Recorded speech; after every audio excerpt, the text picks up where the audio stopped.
Voilà, connectez-vous.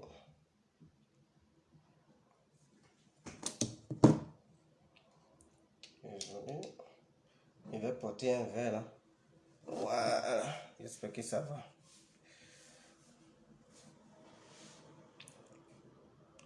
Nous allons essayer de chercher la vidéo de l'accident d'Arafat Dick.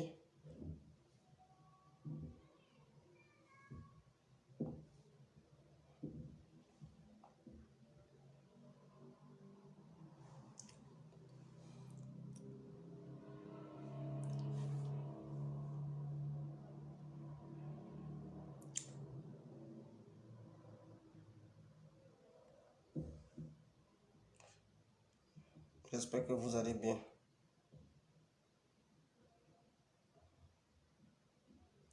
Ensemble, on va décortiquer les choses parce que c'est un peu bizarre.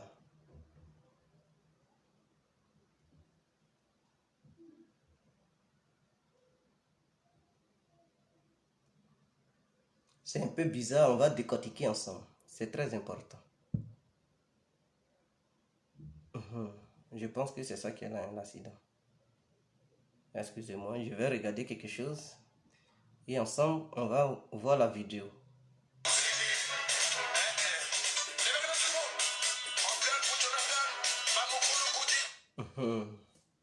Donc, je pense, on va mettre quand même la chanson.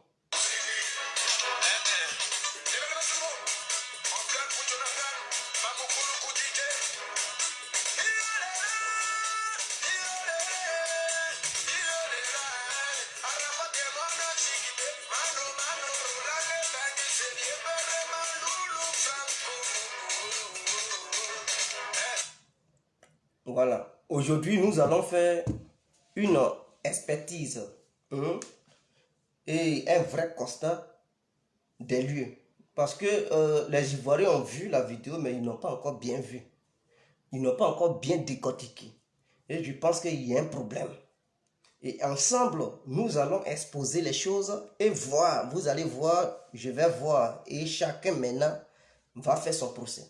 Alors, bonjour, bonjour à tous et à toutes. Bonsoir, bonsoir à tous et à toutes. Pour tous ceux qui ne me connaissent pas, je suis l'incontournable guerrier complet tout terrain, l'homme dont on parle, l'homme qui n'a pas froid aux yeux, l'homme qui ne mâche pas ses mots. Vous pouvez aussi m'appeler devant la ville, l'homme aérien, gouverneur italien. Appelez-moi Boum Boum, laisse-moi mourir, c'est un cœur plein droit, Camari, Dezo ou El Padrino. Alors nous voilà à nouveau devant cette caméra pour parler de Didier Arafat, mes frères. On va parler de Didier Arafat. Pour commencer, j'aimerais vous montrer la vidéo de l'accident de Didier Arafat. D'abord, vous voyez la voiture qui est garée. Ça, c'est avant l'accident. Et cette voiture qui est garée là, il y avait des jeunes qui étaient arrêtés là. Et c'est là même l'accident va se passer. Bizarrement, c'est-à-dire, là où l'accident devrait se produire là, il y avait une voiture qui était garée. Des gens qui ne faisaient rien, mais qui étaient arrêtés au bord de la route, qui regardaient. Regardez un peu. La voiture qui est garée là, ça ne faisait rien. Voilà la voiture de la femme qui sort de nulle part. Ok. Maintenant, quand l'accident a eu lieu, ceux mêmes qui étaient arrêtés auprès de la voiture, ils n'ont même pas bougé. Hein. Ils ont vu le choc entre la moto et la voiture de la journaliste. Mais eux, ils étaient là. Ils n'ont même pas allé porter secours à la victime. Ils étaient toujours arrêtés là. Qu'est-ce qu'ils faisaient? Qui les a envoyés? Est-ce qu'ils étaient dans un coup? Est-ce qu'ils surveillaient Arafat de près?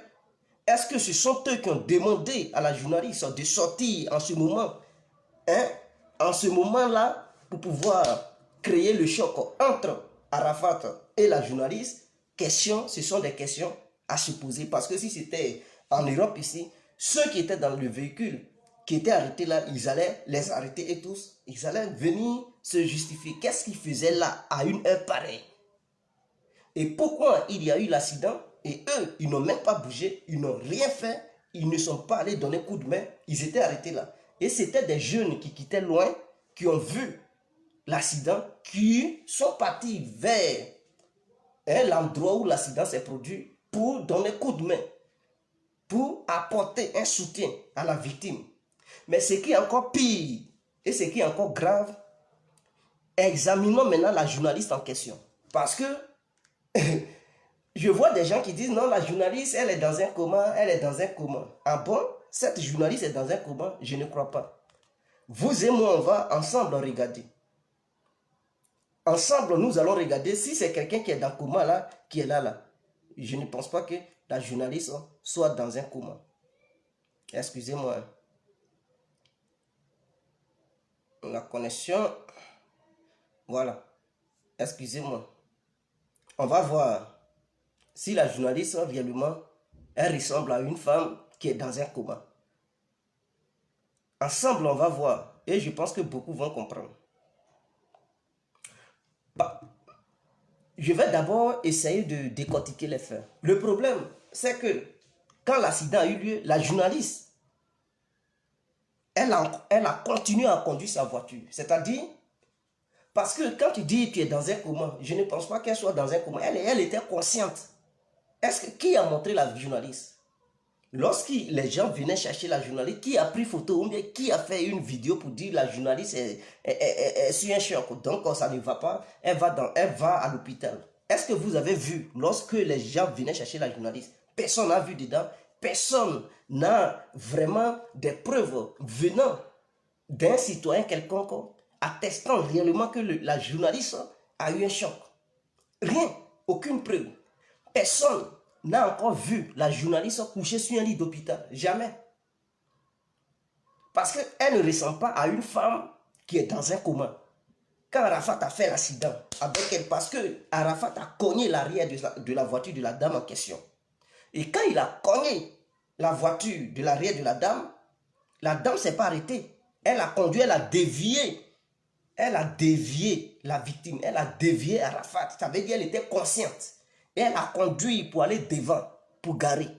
Or, quand un accident se produit, tu n'as pas le droit de conduire. Il faut laisser, c'est-à-dire là où le choc a eu lieu, là, il faut descendre. Pour voir, tu as cogné quoi? Pour voir qui a cogné ta voiture. Tu ne dois pas rouler encore, ou bien conduire encore. Non, non, non. Mais elle, quand Arafat a cogné sa voiture, elle a vu que quelqu'un a cogné sa voiture. Elle a vu que c'est un être humain. Elle a dévié la personne pour conduire, pour aller garer devant. Ça veut dire qu'elle était consciente. Parce que quand tu n'es pas conscient, tu ne peux pas tenir un volant pour conduire et dévier quelqu'un qui est sur le choc, qui est couché. Tu dévies la personne pour ne pas broyer la personne. Et tu roules, tu conduis pour aller devant et garer. Ça veut dire que cette journaliste, elle n'était pas en coma. Elle n'était pas dans un coma, elle était consciente. Pourquoi les gens nous font croire qu'elle était dans un coma? Elle est où? Ils ont amené cette journaliste-là où? Qui l'avait envoyée? Et que faisait la voiture qui était garée? Parce qu'il y a une voiture qui était garée avant même l'accident. Et ces gens-là, ils étaient arrêtés en pleine route. C'est-à-dire, la nuit, là, vous êtes arrêtés, vous ne faites rien. Ils étaient là. Et à une heure pareille, la journaliste, c'est-à-dire quand la moto venait, il y avait des phares quand même. Avant de sortir sur une voie, tu regardes de gauche à droite. Hein, et il y a la priorité à droite d'abord. Ça veut dire, ceux qui viennent du côté droit, là, eux, ils ont la priorité. Elles voyaient les phares. Maintenant, elle sait qu'il y a, soit il y a une moto ou un véhicule qui vient. Elle voit parce que c'est la nuit. Les phares là, ça va très loin. Ce n'est pas une phare qui éclaire juste là où il y a le guidon de la moto. Ça frappe très loin. C'est-à-dire quand la moto est là-bas, ce n'est pas une petite moto pour dire les phares là ne vont pas loin. Non, c'est une grosse moto. Et la vitesse à laquelle il roulait, ça permettait aux phares même d'aller très loin. Donc la dame et aussi le bruit de la moto. Donc la femme, elle savait qu'il y avait une moto. Mais à cette heure et l'endroit même où l'accident s'est produit, il y avait un véhicule personnel qui était arrêté là, où il y avait des jeunes qui étaient arrêtés à côté. Et c'est à ce moment-là, la femme, elle sort. Et quand elle sort, elle va lentement. Elle va lentement. Parce que si elle était sortie en pleine vitesse, Arafat n'allait pas cogner l'arrière de la voiture. Parce que la voiture allait être en pleine vitesse. Donc la moto n'allait pas rattraper la voiture pour cogner ça. Mais elle a conduit lentement. Et donc comme la moto était en plein, alors il a percuté. Mais quand il a percuté, la dame, elle n'a pas eu un choc violent pour dire, elle a perdu conscience. Ou bien elle est rentrée dans un coma, puisque après le choc violent, elle a conduit, elle a dévié même Arafat pour conduire et aller devant pour garer. Donc, elle savait ce qu'elle faisait. Mais quand les gens venaient chercher cette dame-là, personne n'a montré ça. Qui a pris cette dame et ils l'ont amenée dans quel hôpital en Côte d'Ivoire là-bas? Est-ce qu'ils l'ont montré pour dire, est-ce que ce n'était pas un coup monté? Est-ce que des gens n'ont pas envoyé la dame pour dire, madame, arrête, garde ta voiture ici, quand Rafat va passer, tu sors et puis il va te percuter et c'est fini. Est-ce que ce n'était pas un coup monté? Est-ce qu'ils n'ont pas payé assez? Ils n'ont pas donné l'argent à cette dame pour faire ce coup-là? Voilà la question. Les phares de la moto étaient en l'air, qu'elle en l'air. Mais Arafat n'était pas seul, puisque il était avec son groupe. Donc si les phares de lui, sa moto, étaient en l'air, les autres là, leurs phares là n'étaient pas en l'air. Parce qu'Arafat, il ne roulait pas seul. Il était avec son groupe, la Chine. Et eux tous, ils étaient sur des motos. Donc les bruits déjà, c'est-à-dire c'est plusieurs motos qui étaient sur la voie. Donc il y avait assez de bruit. Donc la dame, elle ne peut pas nous dire qu'elle était sourde. Ah oui, ce n'était pas une moto, deux motos. Il y avait des milliers de motos qui étaient alignées, qui faisaient, qui roulaient sur cette voie-là, à cette heure-là. Et donc, je pense que même quand des motos roulent, des vraies motos, des grosses motos comme ça, tu es loin et puis tu attends les bruits. Tellement ça ronfle, tellement ça crie. Et tu es au loin là-bas, tu attends, tu sais que des gens ils sont sur des motos. Tu dis, ah, la moto là, ça doit être en forme. Donc, je sais que cette dame, elle n'est pas sourde. Elle est journaliste, non? Les sourds ne vont pas faire le journalisme. Donc, elle attend bien.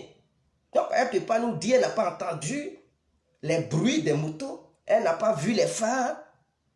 Et donc, quand elle sortait, elle n'a rien senti. Et quelqu'un cogne sa voiture. Elle n'arrête pas la voiture en même temps pour descendre pour voir ce qui se passe. Elle dévie la personne, elle s'en va, elle garde devant. Et après, on nous dit qu'elle est dans un coma. Quelle est cette comédie organisée? Donc, je pense qu'il y a un problème. C'est un coup monté parce qu'il y avait aussi un Français influent ici en France, Coqueluche, je ne sais pas, quelque chose comme que les gens, ils avaient tué comme ça. Il était en moto aussi.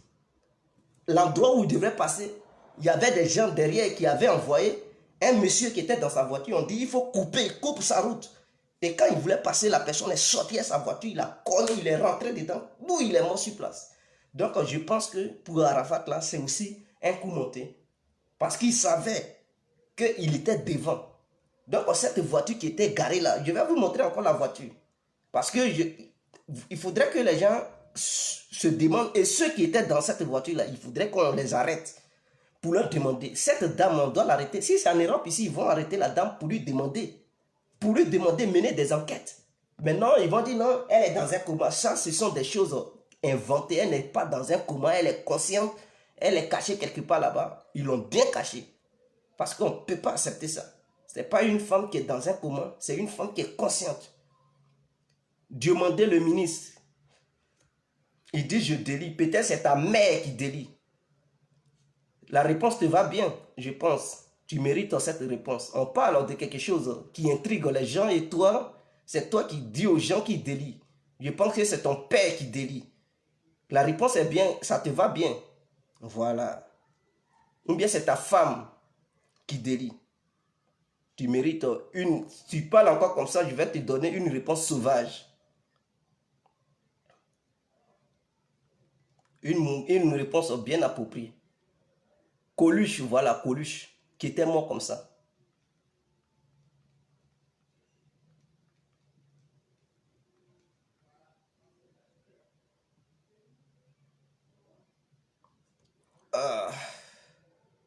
Qu'est-ce qui arrive à ma connexion? Donc, le vrai problème, on doit mener des vraies enquêtes. Il ne s'agit pas de dire, non, tu fais tant, tu fais... Si c'est en Europe, ils vont mener des enquêtes. C'est en Europe, tu ne peux pas cogner quelqu'un et puis ils vont te couvrir, ils vont te protéger pour dire, non, tu es dans un coma, quel coma? Allez-y, vous-même qui regardez, allez-y regarder l'accident de Didier Rafat. Mais allez-y sur YouTube, regardez bien, révisez, révisionnez plutôt la vidéo et vous allez comprendre que non, ce n'est pas clair. Il y avait une voiture personnelle qui était garée là. Il y avait des gens qui étaient arrêtés là. On ne sait pas qu'est-ce qu'ils faisaient. Et par ricochet, c'est là même, l'endroit là même, l'accident va se produire. Et quand l'accident s'est passé, eux, ils ne sont pas partis aider vraiment la personne qui a fait l'accident. Donc, non seulement la justice devrait les condamner, parce que quelqu'un est en danger et tu ne lui apportes pas un soutien. Ah oui, quelqu'un est en danger et tu ne lui apportes pas un soutien. Donc, ça veut dire tu es un criminel en fait. Quelqu'un est dans un danger, personne, et puis toi tu es arrêté, tu es au téléphone, tu t'en fous. Et ce sont les gens, les passants là qui courent, les petits là qui courent, qui s'en vont, qui s'en vont donner coup de main à Arafat. Donc ces gens-là qui étaient dans cette voiture personnelle, on devrait les interpeller. Parce que ça pouvait être toi, ça pouvait être moi, ça pouvait être l'autre. Et imaginons qu'il n'y avait pas de passants à côté. On suppose qu'il n'y avait pas de passants à côté. Ces gens-là, ils sont dans leur voiture, ils sont arrêtés. Tu fais un accident et personne ne vient t'aider. Oh, pourtant, ils ont vu l'action. Et puis, bon, personne ne se lève ou bien ils ne se dépêchent pas pour aller t'assister. Et puis, ils sont là, ils s'en foutent. Vous allez trouver ça normal? Jusqu'à ce que quelqu'un quitte de nulle part pour voir que tu es en danger et maintenant appeler un secours. Donc, ces gens-là, vraiment, je pense qu'ils sont impliqués là-dedans. Je pense qu'ils sont impliqués là-dedans. Et puis cette voiture avait des phares allumés. Ça faisait quoi là? Cette voiture faisait quoi là? Qu'est-ce qu'elle faisait? Qu'est-ce qu'elle faisait? Donc, voilà des choses sur lesquelles on doit se poser des questions. Il ne s'agit pas de dire non, la journaliste. Il ne s'agit pas de dire la journaliste, non, elle ne va pas bien, elle est dans un coma. Quel coma? Elle n'est même pas dans un coma. Parce que c'est l'arrière de sa voiture qui a été percutée. Est-ce que vous comprenez? Et elle a eu le courage de conduire encore ça. Regardez même bien la voiture de la femme là. Elle a conduit. Quand Arafat a cogné ça là, elle a dévié Arafat. Elle a conduit pour aller devant pour garer. Donc ça veut dire qu'elle était consciente. Quelqu'un qui a perdu connaissance, qui a encore le temps de conduire, encore savoir tourner le volant et serrer à côté pour garer. Hein? Mais si tu as perdu connaissance, mais la voiture va aller dans tous les sens. Ça va percuter tout ce que ça trouve sur son chemin. Ça va aller dans tous les sens. Mais si elle a eu la maîtrise, elle a dévié la personne d'Arafat, elle a conduit pour aller devant et serrer. Ça veut dire qu'elle était consciente. Mais qui est venu chercher la femme là? Est-ce ce sont les pompiers? Est-ce des gens qui ont organisé cet accident? Une fois ceux-là qui ont pris la femme pour fuir avec elle et ils ont abandonné la voiture de la dame? Ou est-ce que ceux qui étaient là avec la voiture, qui n'ont pas assisté à Arafat lorsque l'accident s'est produit, est-ce que ce sont eux qui ont monté le coup pour que la femme puisse sortir au moment où Arafat devrait passer? Est-ce que c'est la première fois que cette femme est conduite sur cette voie? Voilà la question. Ce n'est pas une illettrée. Elle prend toujours sa voiture pour aller au boulot. Elle travaille pour les médias. Elle sait comment on conduit à Abidjan. Ce n'est pas la première fois que des gens ils roulent des motos sur cette voie. Ce n'est pas la première fois. D'habitude, elle maîtrise. Pourquoi ce même jour-là, elle n'a pas maîtrisé? Pourquoi ce même jour-là, elle fait truc? La journaliste a quelque chose à voir là-dedans. Elle a quelque chose. Soit des gens ont monté un coup avec elle et elle a exécuté. Elle a fait ce qu'on lui a demandé. Et maintenant, elle est protégée. Elle est où? Vous savez où elle est? Vous savez où se trouve la journaliste? On dit elle est malade. Est-ce qu'elle est déjà partie au domicile d'Arafat pour saluer? Est-ce qu'elle est déjà partie là? On l'a mis où? Est-ce que même elle est encore au pays? Peut-être on lui a déjà fait sortir du pays. Peut-être elle est déjà sortie du pays. Elle est quelque part là-bas. Elle va demander asile quelque part. Elle va dire on veut me tuer parce que j'ai fait accident. Ses papiers sont clairs. On va dire madame, tiens les documents. Ils vont l'amener à Washington là-bas. Ou bien, voilà, ils vont dire va en Amérique ou au Canada. Elle va aller là-bas. Et puis c'est fini. Le coup a réussi. Donc, soit il y a d'autres artistes ivoiriens qui ont monté le coup pour tuer Arafat, ou soit une autorité quelconque est impliquée. Maintenant, on attend ceci et là, sur la toile. revenons sur cette histoire d'Ahmed Bakayoko. Je comprends. Ahmed Bakayoko, c'est quelqu'un qui est très gentil. C'est quelqu'un qui fait beaucoup pour certains jeunes ivoiriens, parce que ce n'est pas tous les jeunes. Voilà, ceux qui connaissent, il fait beaucoup pour eux. Et ceux qui ne connaissent pas, il ne fait rien pour eux. Voilà, donc c'est propre. Et si je dis il fait beaucoup pour les jeunes ivoiriens, c'est comme eux tous, mais il fait beaucoup pour certains. Et il ne fait rien pour certains. Il faudrait que ça soit clair. Arafat, même dans l'une de ses vidéos, il a dit que Ahmed Bakayoko est son père spirituel. Ok, il n'y a pas de souci. Nous savons que Ahmed Bakayoko est puissant en Côte d'Ivoire. Il est très puissant. Et je tiens à vous rappeler que le grand maître, quand je parle de grand maître, je vais parler de la franc-maçonnerie. Le grand maître de la loge maçonnique en Côte d'Ivoire, c'est Ahmed Bakayoko. Lui qui présidait ça, il s'appelait Magloire Koufi, mais malheureusement, la mort l'a frappé. Donc il est mort. Quand il est mort, il a été remplacé par Ahmed Bakayoko. Donc il est le grand maître de la loge maçonnique en Côte d'Ivoire. Donc grand maître, il a 32 degrés. Il n'a pas encore atteint les 33 degrés. Il faudrait que vous le sachiez. Voilà. Donc c'est lui qui dirige. Même Alassane est président, mais il est supérieur à Alassane sur le plan spirituel.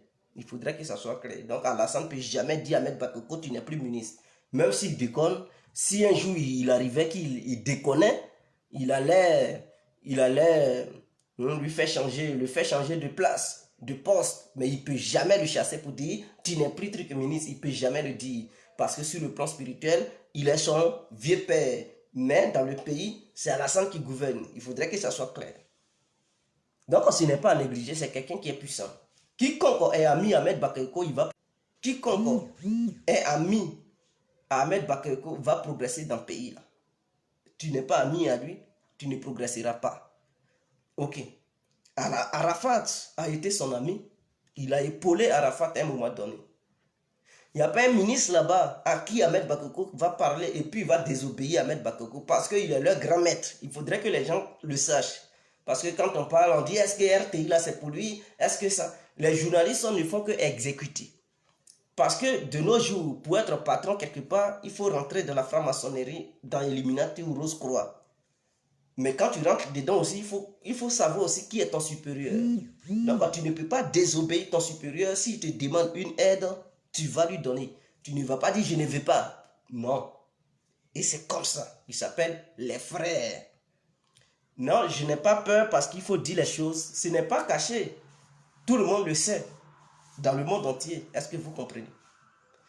Donc Arafat, à un moment donné, son vieux père c'était Ahmed Bakayoko.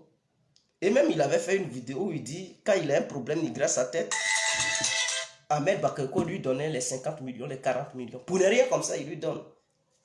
Et tu ne peux pas conduire un mouvement ou une organisation, tu as ton bon petit, sans demander à ce que ton bon petit rentre.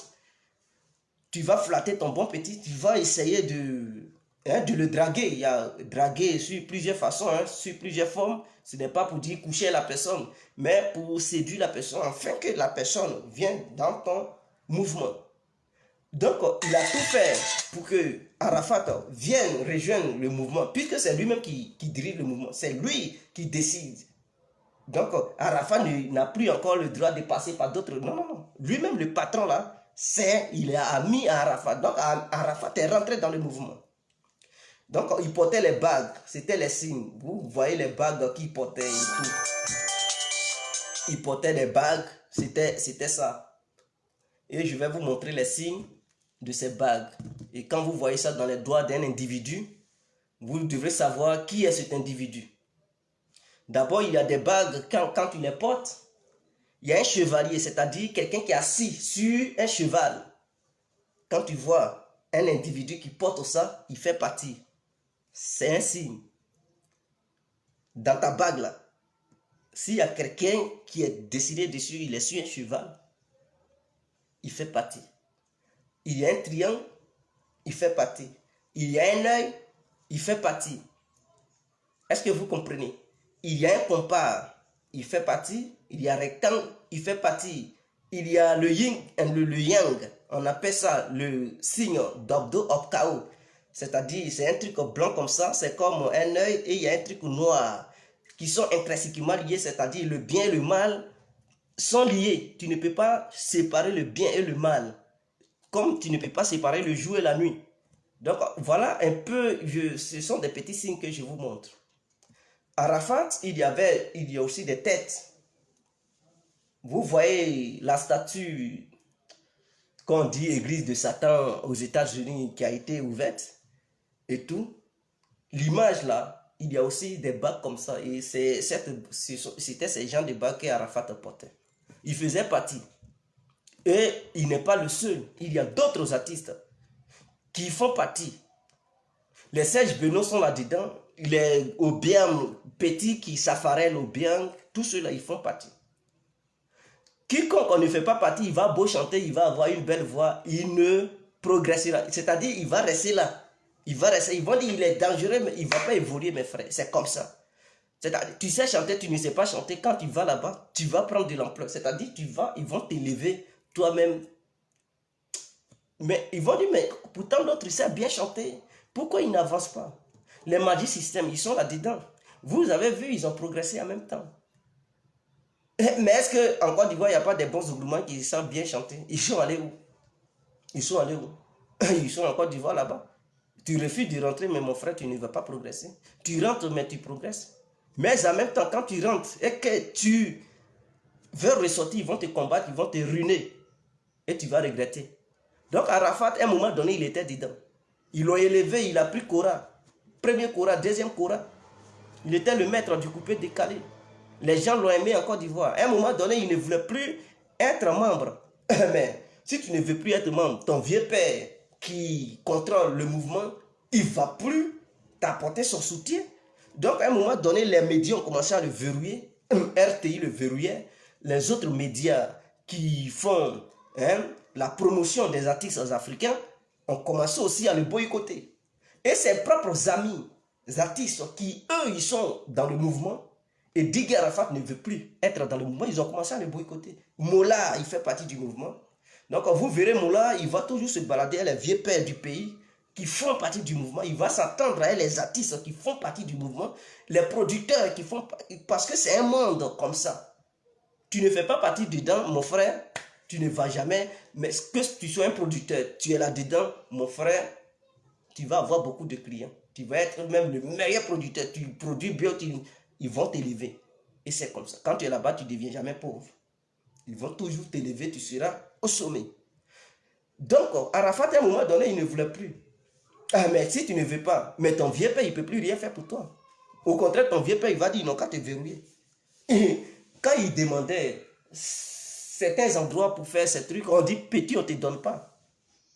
Est-ce que s'il s'attendait à son vieux père, il suffit que son vieux père prenne son téléphone pour dire, s'il vous plaît, donnez à mon petit là. C'est mon bon petit. Donnez-lui l'endroit qui va parler en Côte d'Ivoire là-bas. Puisque Ahmed Bakayoko est leur patron. Eux tous là, ils vont dans la franc-maçonnerie. C'est leur vieux père qui est Ahmed Bakayoko. Donc, si Ahmed Bakayoko dit, acceptez mon petit là, donnez-lui un temps, ils ne vont pas refuser. Mais c'est parce qu'ils ne s'attendaient plus à le vieux père. Donc, il suffit tout simplement que son vieux père dise, ne donnez rien à celui-là, ne faites pas passer ses clips dans les trucs. Même le ministre de la culture, lui-même il fait partie, mais son vieux père c'est Ahmed Bakayoko. C'est pas parce qu'il est ministre, il occupe un poste au temps, mais son vieux père c'est Ahmed Bakayoko, puisque c'est lui qui est le patron des maçons. Donc tu ne peux pas désobéir ton vieux mongo. Est-ce que toi le fidèle, tu vas désobéir le prêtre? Est-ce que tu vas manquer de respect à ton pasteur, à ton prêtre? Est-ce que le prêtre va manquer de respect au pape? C'est impossible. Si le pape demande des ordres au prêtre, le prêtre va exécuter. Si le prêtre demande des ordres aux fidèles, les fidèles vont exécuter. Et c'est comme ça, c'est la même chose. Ce sont des grades. Donc les fidèles là, ils ne peuvent pas manquer de respect à Ahmed Bakayoko. Et parce qu'ils représentent leurs prêtres. On les appelle les grands maîtres. Donc Arafat, à un moment donné, il ne s'attendait plus à le grand maître. Mais quand c'est comme ça, le grand maître, il va te verrouiller. À un moment donné, si vous avez bien remarqué, avant, il y avait des artistes renommés, des artistes internationaux qui faisaient des featuring avec lui. Mais à un moment donné, personne ne voulait encore faire featuring avec lui. Parce que ces artistes, ils font partie. Mais si tu as un problème avec le vieux père ici, le vieux père, c'est un mouvement international, ce n'est pas un mouvement qui se limite en Côte d'Ivoire. Donc ces artistes, ils vont recevoir des ordres pour dire, ne faites plus featuring avec celui-là. Donc il va beau taper les potes de ses amis artistes, ils vont dire, oh, nous on ne fait pas featuring avec toi. Donc il était isolé, ça lui faisait mal. Donc il venait sur son YouTube ou bien Facebook, il faisait ses clashs, hein, son débordeau. Et donc les deux, ils faisaient leur clash pour pouvoir toujours hein, se mettre au grand. C'était leur façon de communiquer, de faire leur pub. Puisque on ne fait plus leur pub à la télé, on ne fait plus ça partout. Donc c'était une manière de faire leur pub pour exister, pour se faire connaître. Voilà pourquoi les clashs se multipliaient.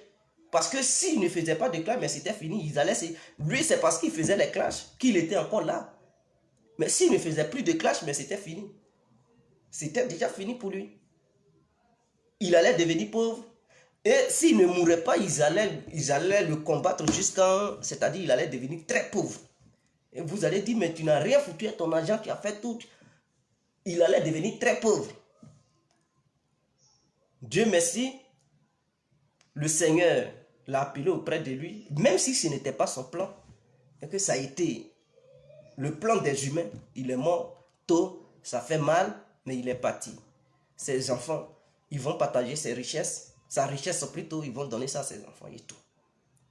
Mais je sais que dans cette histoire, il y avait une histoire de jalousie, puisqu'il n'était plus membre du mouvement. Et donc, ses amis, même artistes, l'ont combattu. Ses amis artistes l'ont combattu. Et certaines autorités l'ont combattu. Le ministre de la Culture, le ministre de la Défense, il faudrait qu'on dise les choses. Je n'ai pas dit qu'ils l'ont tué, mais ils l'ont combattu. Voilà. Donc, ces gens-là l'ont combattu. D'autres artistes, coupés, décalés, l'ont combattu. Il faudrait que ça soit clair. Est-ce que vous comprenez?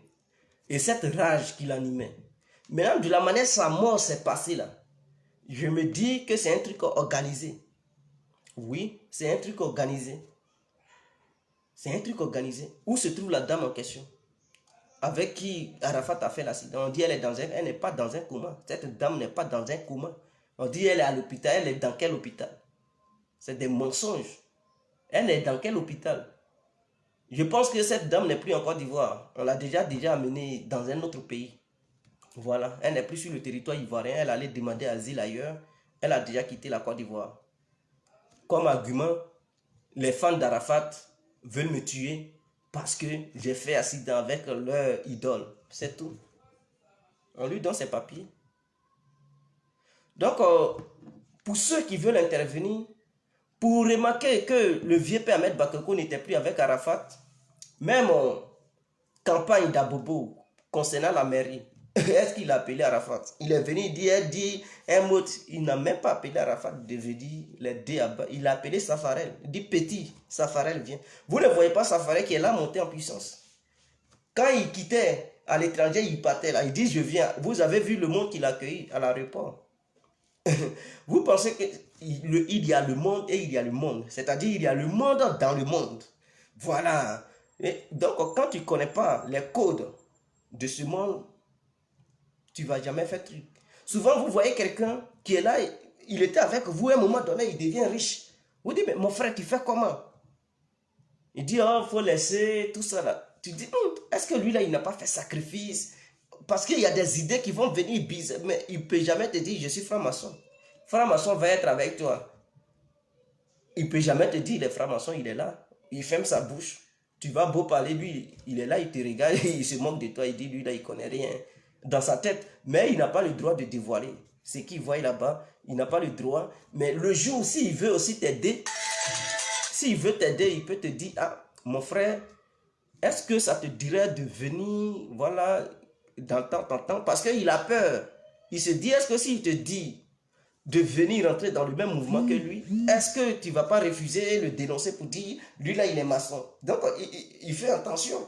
Maintenant, il va essayer d'envoyer un discours comme ça pour parler avec toi, pour voir ta réaction. Si tu es intéressé, il va dire, bon, je connais quelqu'un qui pourra t'aider à rentrer là-dedans si tu veux. Si tu es chaud, ok, il n'y a pas de souci. Il va tout de suite te conduire parce que lui-même, il fait partie. Donc, pour rentrer, c'est par le biais de quelqu'un, c'est-à-dire c'est quelqu'un qui te pêche. Il te voit, il sait que tu as un esprit qui correspond à leur mouvement, qui te prend et il t'envoie là-dedans. Ou soit tu les écris sur Internet, voilà, et eux-mêmes, ils vont venir te rendre visite chez toi. Ils vont te poser des questions pour voir. Mais si tu as un casier judiciaire qui est déjà bousillé, tu n'as pas le droit d'y entrer. Voilà. Donc, Laurent Gbagbo, lui, n'était pas maçon, il était rosicrucien. J'essaie de parler comme ça parce qu'il avait déjà connu la prison. Il n'avait plus droit à devenir maçon. Parce que si tu as déjà fait prison, tu ne peux pas devenir maçon. Il faudrait que ça soit clair dans les têtes des gens. Donc, voici un peu ce qu'il y a. Donc, Arafat a été combattu parce que ses propres frères maçons l'ont combattu. Que ce soit artiste ou autorité, tout le monde l'a combattu. Voilà, les hommes d'affaires et tout. Tout le monde producteur. C'est tous ceux qui sont dans le showbiz, qui font partie de la maçonnique, l'ont combattu. Voilà, parce qu'à un moment donné, il n'a plus voulu continuer. Et quand tu ne continues pas, il ne te laisse pas. Il ne te laisse pas. Tu es qui?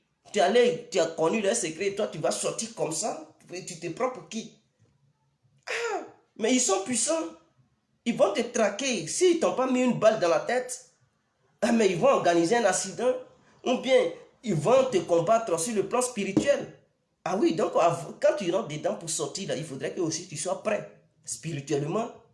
Et aussi, il faudrait que ta sécurité soit garantie. Ou bien quand le danger vient de loin, il faudrait que toi-même tu détectes le danger en distance, à des milliers de kilomètres. Sache que il y a quelqu'un qui vient te faire du mal. Tu dois détecter le danger à des milliers de kilomètres et prendre ta décision, ta disposition pour pouvoir éviter ce danger. Mais si tu n'es pas prêt, si ce plan-là, mon frère, si tu es rentré, reste dedans. Il ne faut pas vouloir sortir.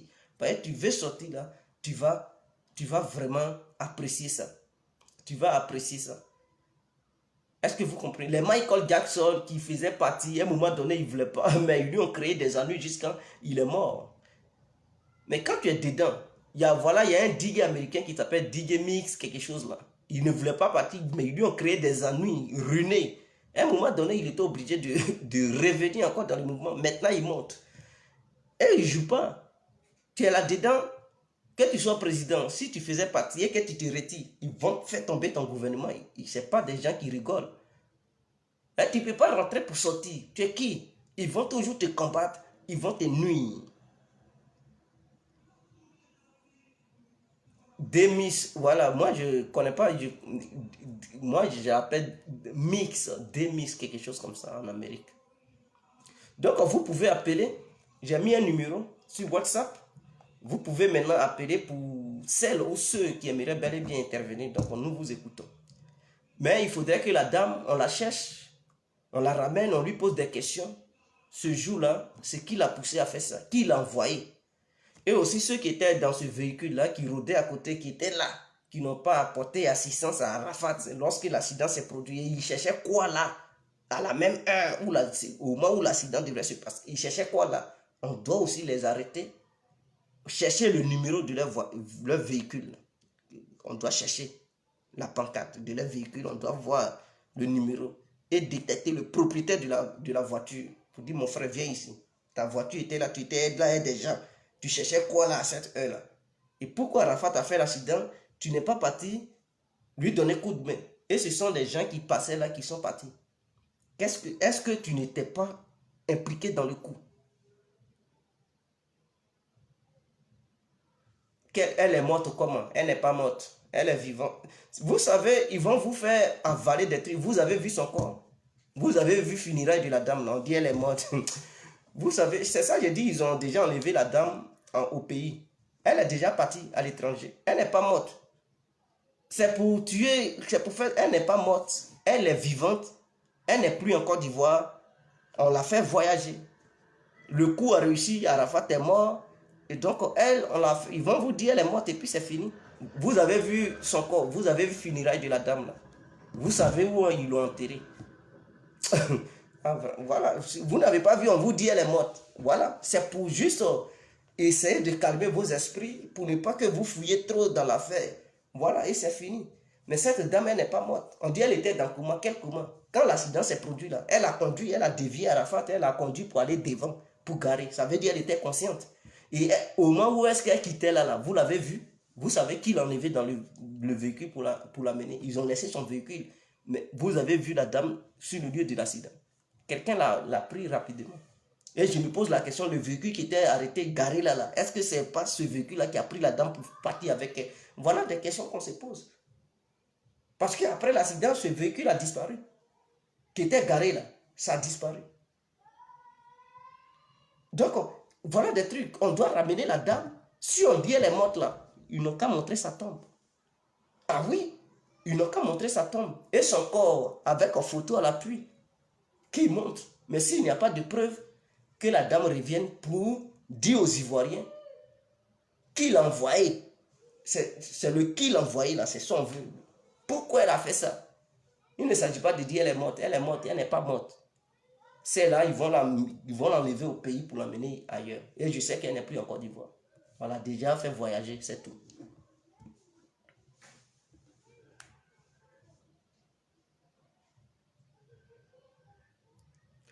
Vous pouvez appeler, hein. Donc, c'est ouvert maintenant. Vous pouvez maintenant nous joindre pour ceux qui aimeraient bel et bien intervenir. Vous pouvez nous joindre maintenant. Il y a un numéro là. Voilà. Allô? Oui, bonsoir Didier. Bonsoir, monsieur. C'est madame. Ah, ok. Désolé. Bonsoir, madame. Nous vous écoutons. Au fait, j'ai appelé pour le problème de Didier Arafat. Oui. Vous avez parlé de plusieurs trucs. Déjà, moi, je me dis que nous tous, on est des êtres humains. Oui. Et chacun attend son jour. Peu importe la manière que nous mourrons. Oui. Donc, moi, cet accident, j'ai montré à plusieurs auto-écoles. Oui. Je dis, est-ce que c'est bon? Puisque nous tous, on a accusé la dame. Oui. Et déjà, les auto-écoles que j'ai présentées en France ici, cet accident, quand ils règlent l'accident, ils me disent quoi? Madame, l'accident qui est là, celui qui vient en moto, regardez un peu, avant lui, il y a combien de voitures? Il y a 2 voitures. Et nous tous, on a vu la vidéo, il y a 2 voitures. Et la manière il conduit déjà, de la manière il conduit sur la route, il doit te dire, un conducteur doit te dire, je ne suis pas seul sur la route. C'est vrai que la priorité existe en voiture, mais la priorité là, souvent on laisse la priorité pour d'autres. Déjà, il a la dame par derrière, déjà il perd la priorité. Quel que soit le résultat, il a déjà, parce que quand on regarde la voiture de la dame, c'est lui qui prend la dame par derrière. S'il avait pris la dame côté, Didier Arafat perdait la raison. Mais là, il a perdu la raison. C'est vrai, c'est notre star. Il est mort, ça nous fait mal. Tout le monde a mal en Côte d'Ivoire parce qu'au moins, lui, il faisait le beurre. Tout le monde s'asseyait, on écoutait. Vraiment, ça nous faisait plaisir. Mais il ne faut pas qu'on accuse quelqu'un dans ça. Tout ce que Dieu fait est bon. C'est le moment de Didier Arafat qui est arrivé. Et il n'est pas seul à mourir. 2, il ne sera pas le dernier à mourir. Et la dame de l'accident, on n'a qu'à se dire aussi que c'est la mère d'un enfant, ou c'est la femme d'un monsieur, ou elle vient d'une autre famille. Didier Arafat n'est pas mieux que la dame, et la dame n'est pas mieux que Didier Arafat. J'ai l'impression que nous, les fanatiques, on fait de l'injustice souvent. Et c'est pas bon. C'est vrai, moi je t'admire bien, je suis toujours sur ta page, mais quand il y a la vérité, on n'a qu'à se dire. Et puis quand il y a un choc, c'est pas tout le monde qui peut aller supporter, c'est pas tout le monde qui supporte le sang, c'est pas tout le monde qui supporte l'accident. Il y a des gens, quand ils voient un accident, ils restent mobiles, ils ne peuvent plus bouger. Moi je pense que la justice maintenant appartient à Dieu. Et si réellement quelqu'un n'est pas d'accord, qu'ils prennent des gens pour mener des enquêtes, il ne faudrait pas personnellement, pour moi, vraiment, je ne m'impose pas, chacun a son avis. Vraiment, je ne veux pas aussi blesser quelqu'un. Chacun s'exprime. Et moi, je ne veux pas qu'on accuse quelqu'un. On ne peut pas accuser quelqu'un. On n'est pas des juges, on n'est pas des avocats. Didier Arafat, son jour était arrivé. Personne ne savait qu'il allait mourir. Il a déjà fait un accident à Bobo, on est au courant, où il y a un enfant qui est mort. L'enfant, il n'a pas demandé à mourir. Mais parce que ça, c'est pas arrivé quelque part. Didier Arafat manière il clashait les gens, c'est de cette manière les autres ils clashaient. Et les clashes qu'il faisait là, ça le rapportait. C'était comme ça qu'il s'est fait remarquer. C'était sa manière de se faire remarquer. Donc chacun a sa manière de se faire remarquer. Même vous, on vous a connu sur le Facebook aussi. Oui. À force de faire, on vous a connu. Et c'est comme ça, les buzz, ils se font des clashes, ils se font des trucs pour se faire connaître. Même quand tu rentres dans le cœur de d'autres, les de Bordeaux, les autres, ils ne se parlaient pas. Mais moi, je dis c'est archi fort. Quand ils se clashent, après, ils sont des amis. C'est comme en Africain. Comment les supporters font par là? Les joueurs, là, ils s'en vont faire des cocktails, ils sortent, après le foot, moi, je te gagne, je t'avais dit que j'allais te faire ça. C'est des choses qui arrivent. C'est des choses qui arrivent. Nous, aujourd'hui, on se croit plus fort que Dieu, mais Dieu est plus fort que nous. Il ne faudrait pas qu'on ait péché à la place de quelqu'un. Personne n'a le droit de juger son ami. Dieu seul peut nous juger. Vraiment, je ne veux pas offenser quelqu'un. Et si toi, je t'ai offensé dans ce que j'ai dit, je m'excuse. Même la mère de Didier Arafat a été accusée de sa mort. Mais tout c'est sa mère, c'est elle qui a fait 9 mois pour mettre son enfant au monde. C'est elle qui sait que elle a eu. Elle au moins, elle est venue s'asseoir pour dire mon enfant m'a fait mal. Il y a des gens, ils ne vont pas venir dire publiquement, mais ils vont faire autre chose pour elle. Je préfère sa manière parce qu'elle a eu mal, elle est venue dire. Maintenant, qu'est-ce qu'elle devrait faire? C'est de conseiller Tina, de conseiller son enfant pour dire arrête de faire ça à ta mère. Lui n'a pas aimé, c'est elle qui a mis son enfant au monde. C'est qu'aujourd'hui, Didier Arafat dit que sa mère fait ceci. Moi aussi, je ne veux pas que ma maman se prostitue. Ma maman fait des bêtises. Mais je l'enlève dedans, j'ai les moyens. Mais s'il n'a pas pu enlever sa mère dedans, que sa mère continue dans les bêtises, eh bien, c'est la faute à qui? C'est ça que sa mère a fait. Nous tous, on était en Côte d'Ivoire, on a grandi là-bas. Où il chantait les Jonathan avant d'arriver où il est arrivé là. C'est une dame qui l'a mis au monde. Avant d'être indépendant, ou de dormir dans la rue. C'est quelqu'un qui l'a nourri, puis il est arrivé où il est. Même sa grand-mère, aux États-Unis, on l'a entendu parler. Vraiment, moi, je demande pardon à chacun. Ok. Et qu'on voit la vie en face. C'est parce qu'il est mort aujourd'hui, chacun va chercher à dire, ou bien lui va dire, je l'aime plus que celui-là. Nous vous remercions. Nous tous, un jour, on a appelé à partir. Nous vous remercions infiniment. Mais peu importe la manière que nous allons partir. On vous remercie Donc, infiniment. vraiment, voilà ce que j'avais à dire. Si je vous ai offensé, je m'excuse. Non, ne vous inquiétez pas pour moi. Voilà, je suis habitué. On est ensemble. Voilà. Allez. La vie est ainsi faite, quoi. Nous tous, vous on va remercions. partir. Voilà. On vous Vraiment, remercie merci infiniment, beaucoup. madame. Ouais. Voilà. Et continue ton débat. Merci beaucoup. Merci. Vous savez, nous les Noirs, on a un problème. Et ce problème, c'est que quand quelque chose se passe, on ne cherche pas à comprendre ce qui a provoqué cette chose. On va dire, laissons ça à Dieu, on est qui pour juger? Or pourtant, vos livres saints demandent à ce que l'être humain juge son prochain être humain. Dieu dit la justice d'abord. Dieu n'a pas dit, c'est lui seul qui a l'habilité de juger.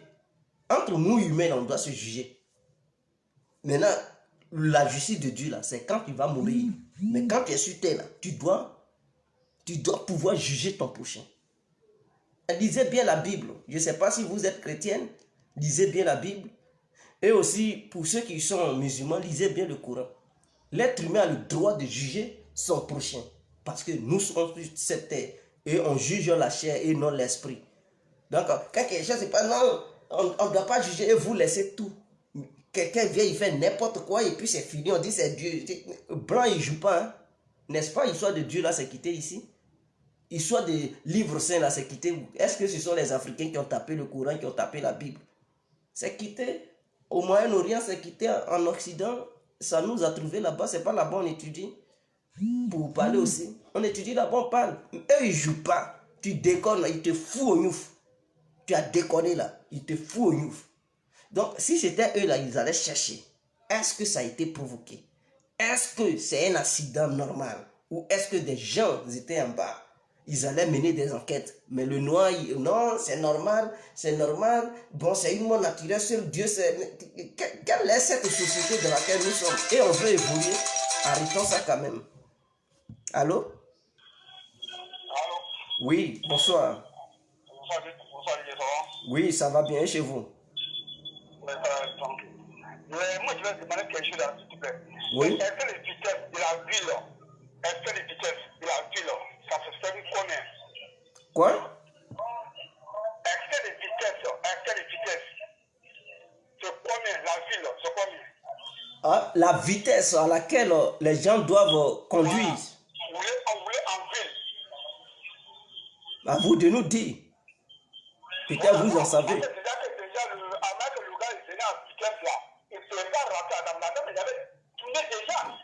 Parce que c'est la fois tu vois que la dame qui a comme un ballon, ce n'était pas un coup. Le gars, il avait déjà tourné, la dame, elle avait déjà tourné déjà. Et on voit que le moteur il venait en vitesse. Oui. Il ne pouvait pas se retenir là, il ne pouvait pas. Oui.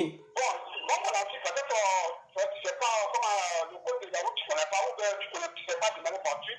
Parce que ça fait l'explication déjà, d'abord, dire que tu ne sais pas rouler une voiture. Toi, tu peux poigner, oui, tu peux peut-être te poigner, mais tu ne peux pas t'arrêter sur le champ. Tu es obligé de décaler d'abord, aller un peu devant. Tu es obligé. Voilà, mais tu t'arrêtes sur le champ, même le gars, ok, je veux que tu fais ça. Quelque chose qui peut te faire, tu ne t'attends pas. Tu ne t'attends pas que je te laisse te poigner par derrière. Tu es obligé. Tu vas décaler, aller un peu devant. Mais tu ne peux pas t'arrêter sur le champ. Bon, c'est pourtant ce que tu dis, on ne pas que ce qui était arrêté à côté, je ne sais pas ce qu'elle faisait là-bas, là, je ne sais pas. Mais l'accident, ce n'est pas un coup. Ça arrive, c'est qu'il faut qu'on fasse ça comme ça. Moi, je ne vois pas un coup ici, voilà, c'est pour ce niveau, quoi.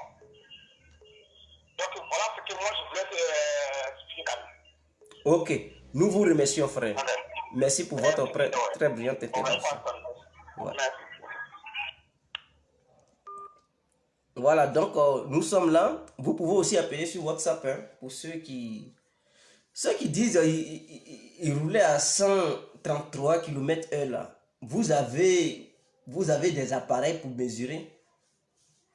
Hein? Il y avait des appareils dans vos mains pour dire à quel kilomètre-heure il roulait la moto. Arrêtez ça quand même. Des gens, ils imaginent, ils inventent. Non, parce qu'il a percuté la dame en arrière. Avez-vous est-ce que vous avez bien remarqué la vidéo? Vous dites non, il était en plein. Est-ce que quand il venait là, vous avez pris un appareil pour dire la vitesse à laquelle il était, c'était pas... Moi, je ne vois pas une vitesse au-dessus de 100 km/h. C'est des gens qui ont inventé ça. Par ceux qui ont préparé leur coup pour tuer Arafat, c'est eux qui ont inventé ça pour dire non, il était au-dessus de la vitesse demandée. Qui parmi vous peut dire il roulait à tel truc et qu'il a des preuves authentiques? Qui parmi vous? Personne. Voilà. Tout ça, c'est des choses qui ont été inventées. Donc, arrêtez d'inventer des trucs pour dire il était à 133 km/h. Vraiment. Allô? Oui, allô, bonsoir, j'aimerais intervenir. Oui, bonsoir, madame. Nous vous écoutons. Alors, moi, j'ai une question. Quand on dit peur spirituelle, c'est quoi? Question. Parce que quand on dit peur spirituelle, ça veut dire que c'est des choses spirituellement. Et puis, à un moment, on n'arrête pas de dire que c'est son père spirituel, c'est son père spirituel. Alors que la Bible nous dit que on appelait personne, c'était un père spirituel. Est-ce que vous pouvez un peu parler plus fort si possible? Oui. Dans ce cas, quand on dit que c'est son père spirituel, on doit voir. Pour moi, j'ai des questions. C'est mon analyse. Je ne sais pas si vous m'entendez maintenant. Oui, on vous écoute. Oui. En fait, moi, je me suis dit que, voilà, vu que nous tous, on va pas, on sait qu'on va nous dire oui, c'est son jour, oui, on est d'accord. Première question. Quand il avait fait l'accident, pourquoi ses proches n'étaient pas présents? Question. Parce que moi, je me suis dit que, pour moi, je me dis que, vu que le petit a refusé de renouveler ses vœux, nous tous on a vu, il parlait de Dieu, à un moment il parlait de Dieu, donc on voyait que tout le monde l'avait lâché, et tout ça, on ne peut pas le nier, nous tous on a vu. L'enfant se plaignait partout, même son dernier concert, il a tapé pour tout. Donc moi, je me dis que, peut-être, vu qu'on n'a pas appelé ses parents, ses proches, ce sont ses ennemis qui ils ont appelé. Donc, ils savaient que l'enfant, il déprimait, il y a certaines des choses qu'il ne voulait plus faire. Donc, qu'est-ce qu'ils ont fait? Ils ont mis des personnes à côté de lui pour le surveiller au cas où quelque chose qui arrive, informez-nous. Parce que, comment ça se fait que vous dites qu'il est mort, vous n'avez même pas appelé quelqu'un, et vous nous dites qu'il est dans le coma, après vous nous dites que non, il est mort à 8 heures. Mais comment il est mort à 8 heures? Vous nous dites qu'il était dans le coma. Et le médecin légiste, il était où? Normalement, c'est le médecin qui devrait venir parler à la population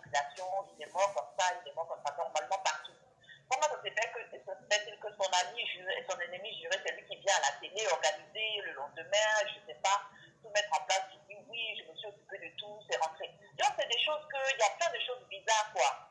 Il y a plein de choses bizarres. Et puis si on dit que son père spirituel, nous on sait que les choses spirituelles, c'est des choses des ténèbres. C'est des choses que l'homme ne voit pas. Donc voilà. Donc, non, en fait, un père spirituel, c'est comme ton guide. Quelqu'un qui te guide, quelqu'un qui t'oriente, qui te donne des conseils, en fait. Ouais, mais spirituellement. Parce que ça s'appelle mon père, mon père. Qui parle de conseils, c'est comme, voilà. Oui, mon père, il m'a mis au monde.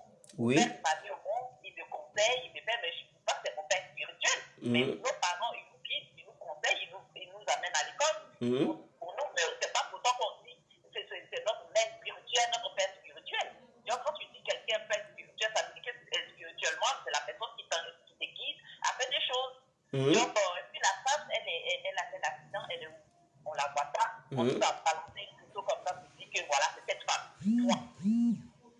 Voilà. Donc, c'est plein de choses, quoi. Et puis, autour de ça, ce sont ses ennemis qui sont autour de ça. Et puis, deuxièmement, c'est qu'il y avait que, nous, on parle de ça aussi, c'est que quand le pasteur, il est venu, il a dit que, donnez-moi le corps. Ils ont dit, c'est rentré ici, c'est sorti ici. OK. Maintenant, vous ne l'avez pas donné le corps. Maintenant, vous êtes en train de tout dire, oui, c'est un escroc, mais pourquoi vous ne l'avez pas fait? De toutes les façons, qu'est-ce qu'on paye? On ne paye rien. Donc, tout ça, c'est des choses qui font que les gens se posent des questions. Quand les gens se posent des questions, vous dites que les gens sont malades, les gens délirent, les gens sont malades dans la tête. Mais quand nous-mêmes on voit la chose, l'enfant, même ces derniers jours, on voyait que l'enfant, il n'allait pas. C'est des choses qu'il parlait, mais il ne pouvait pas le dire. Mais on voyait que c'était plus ça. Ces derniers concerts, on a vu qu'il a tapé photo. Son père spirituel, il était où? Question. Même, il payait même il donnait même son argent pour mettre des affiches, c'est pas là. Les gars, ils passent, ils ont tout pour écouter derrière. Vrai ou faux? Donc, c'est pas des choses qu'on va se cacher pour dire oui. C'est ça qui m'énerve un peu aussi chez nous, les Africains. On est trop hypocrites. On est trop chaud. On peut parler et puis les choses vont finir. Mais on est là, on parle à bouche, on est là, non, ne parlons pas, non, ne parlons pas. Le mec, à tous ces trucs, vous pouvez écouter. Maintenant, il est mort, les affiches partout. Or qu'il ne passait plus dans les chaînes télé. Vrai ou faux? Question. C'est des choses qu'on doit parler pour que les autres jeunes, que les autres jeunes aussi, quand ils vont vouloir faire ça, on va dire non. Mais si vous dites que non, on va parler, les morts c'est fini, ils vont continuer à faire ça. Et puis, quand tu dis qu'ils n'ont pas mené des enquêtes, ça me fait rire. Parce que les enquêtes, là, qui vont mener les enquêtes? Ce sont les mecs de société, mon frère. Donc, les enquêtes, là, ils peuvent fabriquer des choses pour venir te donner. Et puis, tu vas dire quoi? Question. Quand on a dit que le corps d'Arafat, on ne voit pas le corps d'Arafat, là, on nous a pas balancé un corps ici. Question. Donc, voilà. Donc, même s'il n'y a pas, parce que il n'y avait même pas la police pour venir faire le constat. Qui a vu les policiers? Il n'y avait pas la police, il n'y avait rien. Donc, voilà, c'est comme si c'était un animal qui était mort, et puis, voilà quoi. Et lui-même, il a dit, voilà ma queue. Ok. Je suis comme un animal sacrifié dans la rue. Il a dit ça dans ses vidéos. Nous vous remercions. Voilà, allez, bonne soirée. Merci à vous. Voilà, parce que cette histoire, on dit oui, les pompiers sont venus après, il n'y a eu personne. C'est-à-dire les téléphones qui sont dans les mains des jeunes Ivoiriens là. Quand c'est un chien qui chie, ils peuvent prendre photo, ils peuvent filmer. Mais pour Arafat là, quand les policiers sont venus faire compte, personne n'a filmé. Hein. Ah, c'est bizarre quand même. Maintenant, ce qui m'intrigue encore, il y a un problème. Quand il a été accompagné, soi-disant à l'hôpital, et qu'il était dans un coma, c'est-à-dire ses proches. Vous voyez, quand il y a un problème grave là, ceux avec qui tu t'entends, c'est ceux-là qui doivent rester autour de toi, auprès de toi. Parce que les esprits peuvent communiquer. Ça peut te donner la force. Mais lorsqu'on dit non, il ne faut pas tes proches vont rentrer. Et puis on interdit tes proches de t'approcher. S'il vous plaît, je suis en direct, appelez-moi sur WhatsApp. Rita du Japon, appelez-moi sur WhatsApp. Quand vous m'appelez sur Messenger, ça coupe mon direct. Et donc, ils ont interdit les proches de Didier Arafat de s'approcher de lui. Et ils ont fait un truc verrouillé. Guichet fermé. À l'hôpital encore, guichet fermé. Ses amis avec qui il était là, ils n'ont pas dit que tous les Chinois n'ont qu'à rentrer, mais au moins les proches, c'est-à-dire les proches. Son manager, je ne sais pas, ses amis proches, voilà, ils devaient rentrer. il devrait représenter même sa famille au sein de l'hôpital. Même si on ne leur permettait pas de rentrer même dans la chambre où il faisait la réanimation, comme je suis trop pressé, hein? Au moins il devrait dire, bon, asseyez-vous dans la salle d'attente pour qu'on puisse le réanimer. Une fois qu'il a été réanimé, que bon, je sais pas, le souffle est venu et qu'on dit, bon, il peut faire réanimation, oui, et qu'il est en vie maintenant et tout, que vous pouvez aller là-bas, ou bien ça ne va pas du tout, mais ils vont rentrer là-dedans. Et puis tous ils sont calés dehors et ce sont les moulins là qui sont dans les, je sais pas, dans le bois sacré là, qui décident, les médecins, ce qui doit se passer, ce qui ne doit pas se passer. Arrêtez quand même, quand les gens sont en direct, c'est là vous les appelez. Quand on va vous bloquer, ils vont dire non, moi je ne bloque pas quelqu'un parce qu'il m'a insulté. Je bloque quelqu'un parce que lorsque je fais mon direct, s'il m'empêche de faire mon direct, il m'appelle, là je le bloque. Mais je ne bloque pas quelqu'un parce que ce dernier m'insulte. Vous voyez? Donc ne m'appelez pas sur Messenger s'il vous plaît, je suis en direct. Donc ce sont les moulins là qui sont dans les bois sacrés qui donnent des ordres. Et c'est proche. On dit non, non, non, vous n'avez pas... Même des Bordeaux, ils n'ont pas laissé des Bordeaux à rentrer là-dedans. Et ce qui est encore suspect, des Bordeaux voulaient parler parce que Moula et d'autres personnes l'avaient interdit de voir Arafat, le corps en fait. Donc à la RTI, il voulait exposer les choses. Moula lui a coupé la parole parce qu'il ne voulait pas que des Bordeaux étalent ce qui s'est passé là-dedans. Il dit non, on ne lui a pas donné la parole. Lui, il arrache la parole à l'autre parce qu'il ne voulait pas que certaines choses soient dévoilées aux Ivoiriens. Voilà sa stratégie qu'il a appliquée. Donc, c'est suspect. Et le médecin registre, c'est à lui de nous dire ce qui s'est passé. C'est à lui de faire un test, une attestation de quoi là, un certificat de décès. Voilà. Pour dire, oui, il est bel et bien mort. Voilà, voilà ce qui s'est passé. Mais c'est Mola maintenant qui est devenu médecin. C'est lui maintenant qui s'en va annoncer les nouveaux. Vous ne voyez pas ça? Ils se sont précipités. Et en parlant, il a dit non, le médecin ne dit rien et tout. Prenez le corps, faites comme ça. C'est lui maintenant, Moula, qui donne les ordres, comme il est devenu un expert des morts. C'est lui maintenant qui sait comment on doit. Et si Arafat était encore dans le coma, et puis Moula a dit bon, faites comme ça. Nous, on ne voit pas là-bas. Peut-être il va dire bon, mettez follement dans son corps et terminez-le.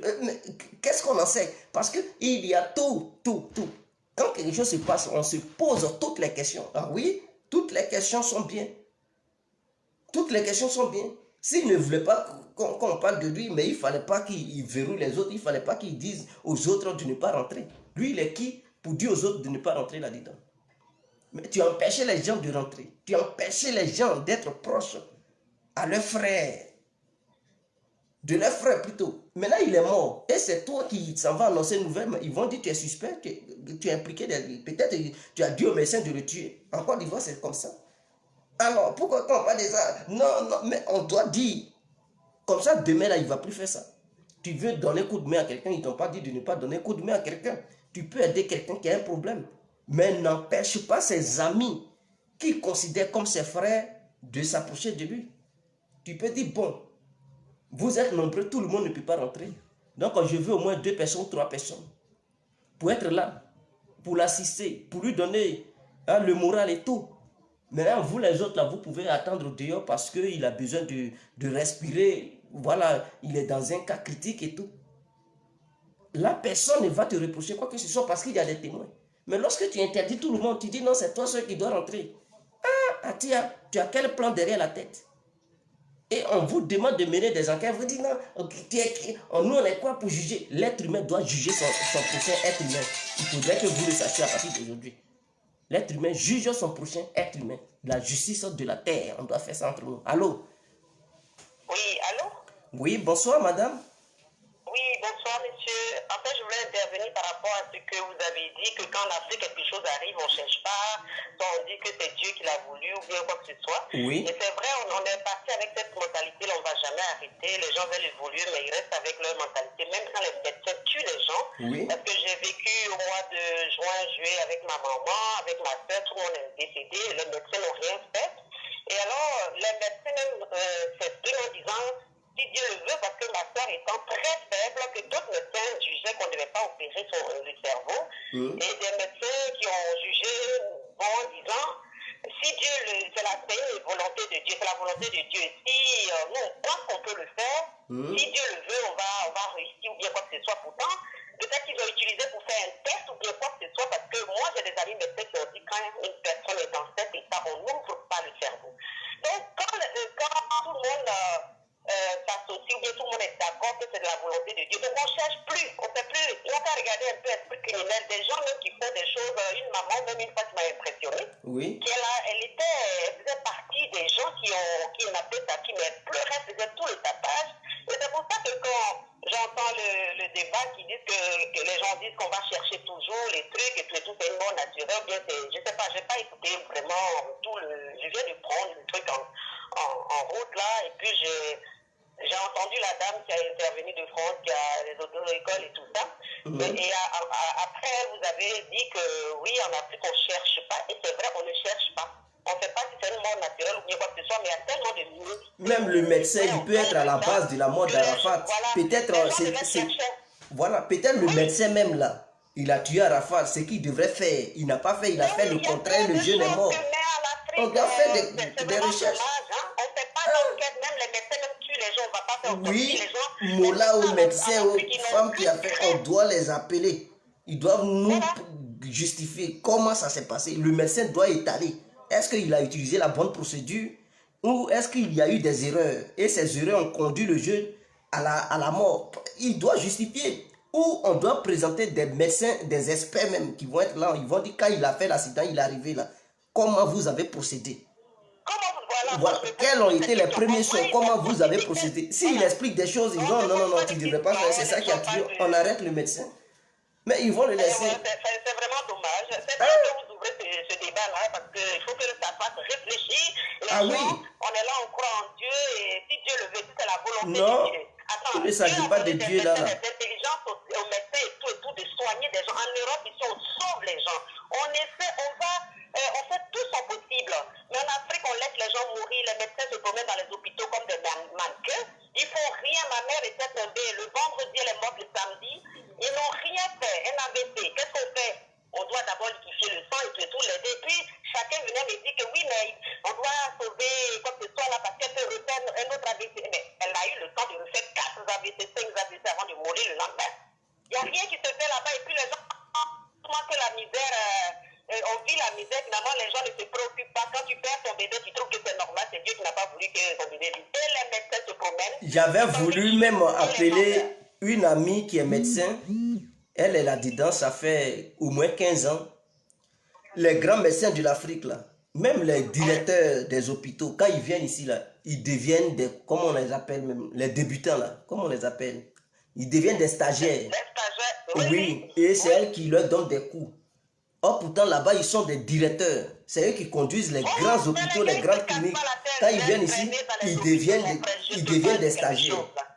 Elle m'a même dit qu'ils n'arrivent même pas à manipuler certaines machines. Ils sont surpris de voir certaines machines. Ils demandent, on fait quoi avec ça? Et puis ils leur disent non, ça. Mais moi-même, j'ai commencé à être soignante si je n'ai pas terminé parce que les médecins, les infirmières, une fois que tu dois peser là-bas, je dis mon Dieu.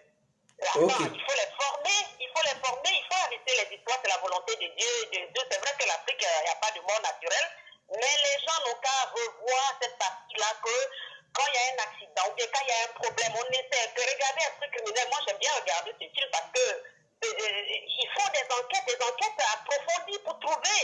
Et chez nous, c'est tellement facile. Tu peux tuer quelqu'un, ton frère ou bien ta femme, et puis imaginer un incendie ou bien quoi que ce soit, et puis ça passe. Ok. Je vous remercie. Voilà. Je vous laisse. Bonne continuation. Merci à vous. Oui, au revoir. Et j'aimerais aussi signaler les Ivoiriens parce que ça, c'est un problème. C'est un problème pour les Ivoiriens. C'est-à-dire quand quelqu'un fait un accident, il ne sait même pas les premiers, c'est-à-dire les premiers secours là, ils ne connaissent pas. Arafat, la position dans laquelle il était là, ce n'était pas dans cette position. Vous devez le mettre. Quelqu'un a fait un accident et vous lui mettez un truc sur son dos. Pourquoi? Qui vous enseigne ça? Mais en Côte d'Ivoire, on doit revoir l'enseignement. Ce sont des cours de base. On doit faire ces genres de cours là, dans les écoles. Quand quelqu'un fait un accident là, et que tu es là, pompier n'est pas encore là, je t'ai dit la police n'est pas là, pompier n'est pas là, rien, aucun médecin. Toi qui es là, tu dois faire quoi d'abord pour que les premiers secours viennent? Les premiers gestes à faire. Aucun Ivoirien ne savait. Arafat était là. Arafat était là, il était couché. Aucun premier geste n'a été fait. Et ils l'ont mis sur son dos, les gens le soufflaient. Écoutez-moi, je vais vous expliquer comment on fait.